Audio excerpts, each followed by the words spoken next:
Hey there, tech enthusiasts. Welcome back to smarthome. Today, we've got a helpful guide for all you Sony Smart TV owners out there. We'll be covering the steps on how to reset your Sony Smart TV, whether you're troubleshooting an issue or just want to start fresh. So, stick around, and let's dive right in. Hey, folks, if you're finding that your Sony Smart TV is acting up, a reset might be just what you need.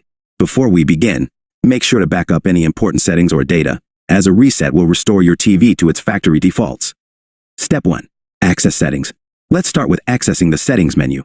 Using your remote control, press the home button to bring up the main menu. Navigate to settings using the arrow keys on your remote. It usually looks like a gear or a toolbox icon. Step 2. System preferences. Once in the settings menu, scroll down to find device preferences or system. This may vary depending on your Sony Smart TV model. Now, look for an option like Reset or Factory Data Reset. Select it, and you might be prompted to enter your TV's PIN code. Step 3. Confirmation. After entering the PIN, you'll typically see a confirmation screen. Here, you'll have the option to confirm the reset. Make sure you read any warnings carefully. Once you've read through the information and are ready to proceed, select Yes or Confirm. Step 4. Wait for reset. Now, your Sony Smart TV will begin the reset process.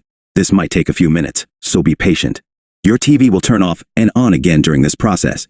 And there you have it. Your Sony Smart TV is now reset to its factory settings. Remember to set up your preferences and reconnect to your network after the reset. Conclusion.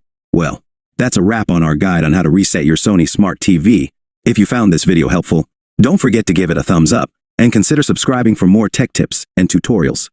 If you have any questions or topics you'd like us to cover, leave a comment down below. Thanks for watching, and we'll see you in the next video.